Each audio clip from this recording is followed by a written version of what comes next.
हर्षवर्धन पाटील एक असं नाव ज्या नावाची एकेकाळी मुख्यमंत्री पदाच्या नावासाठी चर्चा असायची, पण आता सलग 3 वेळा पराभवाचा सामना करण्यामुळे पाटील चर्चेत आलेत। 1995 ते 2009 या काळात सलग 4 वेळा विधानसभेला निवडून येऊनही आणि इंदापूर मतदारसंघात दबदबा असूनही हर्षवर्धन पाटील नेमके पराभवाच्या जाळ्यात का अडकतायत, चर्चा करूयात याच विषयावर। नमस्कार, मी निकिता पाटील आणि तुम्ही पाहताय ऋतम मराठी। पाटलांच्या राजकीय कारकिर्दीविषयी बोलायचं झालं तर 1995 ते 2009 च्या काळात 4 वेळा पाटील विधानसभेला इंदापूर मतदारसंघातून निवडून आले। या 4 टर्म मध्ये ते 3 वेळा अपक्ष उमेदवार म्हणून निवडून आले, तर 2009 ला काँग्रेसच्या तिकिटावर निवडून आले।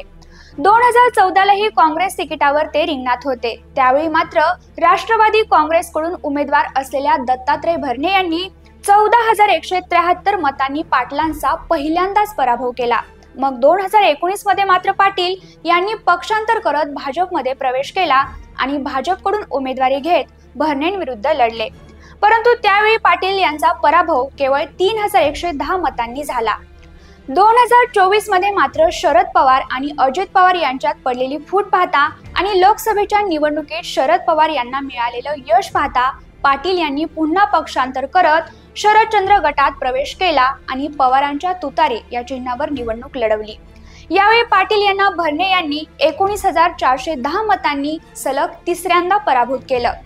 मंत्रिपदाचा आणि राजकारणाचा दांडगा अनुभव असलेले पाटील नेमके का पराभूत होत आहेत असा प्रश्न आता अनेकांना पडतोय।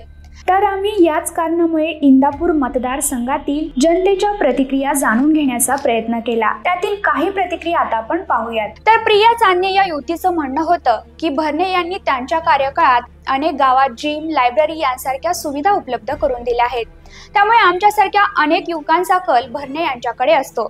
तर नीता पाटील या महिलेने सांगितलं की भरणे यांनी विकास कामं केली, तसंच भरणे यांनी त्यांच्या छोट्याशा वस्तीवर असलेल्या रस्त्यांचा प्रश्न देखील सोडवला। तर हर्षवर्धन पाटील यांच्या काळात अशी कामं होत नव्हती असं देखील त्या सांगतात।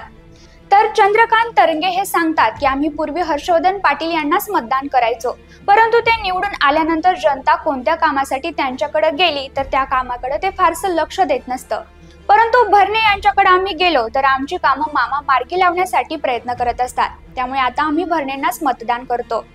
आता यातीलच आणखी एक महत्त्वाचा मुद्दा जनतेच्या तोंडात आपल्याला वारंवार दिसतो, तो म्हणजे भरणे हे सामान्यातल्या सामान्य जनतेनं निमंत्रण दिल्यास कोणत्याही कार्यक्रमाला हजेरी लावून जनतेशी कनेक्ट राहण्याचा प्रयत्न करत असतात।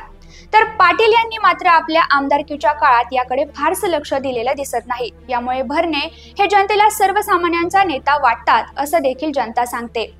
आता आपण पाहिलेल्या प्रतिक्रियांवरून असंच लक्षात येतं की भरणे यांनी केलेल्या विकासाकडे जनता आकर्षित झाली आहे।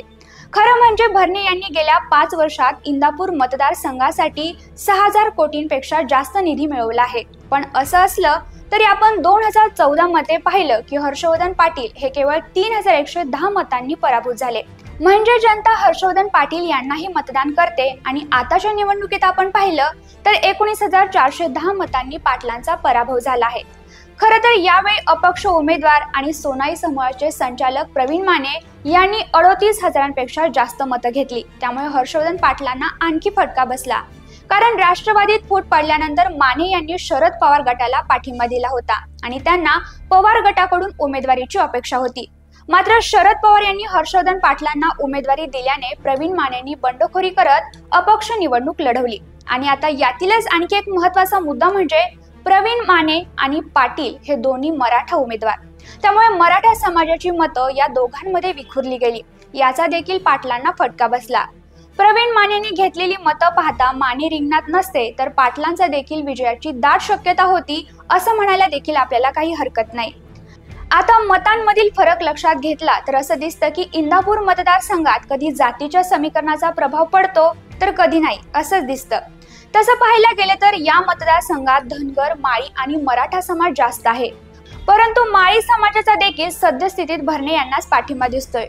हर्षवर्धन पाटील यांच्या मागच्या 2 निवडणुकीत फटका बसण्याचं आणखी एक महत्त्वाचं कारण म्हणजे त्यांनी वेळोवेळी केलेली बंडखोरी, कधी काँग्रेस तर कधी भाजप, तर विजयाची शक्यता पाहून आता शरद पवार गट यामुळे काय झालं तर हर्षवर्धन पाटलांच्या पाठीशी उभे असलेले मुख्य पदाधिकारी कार्यकर्ते तुटत गेले आणि त्यांची मजबूत असलेली वोट बँक देखील ढासळत गेली।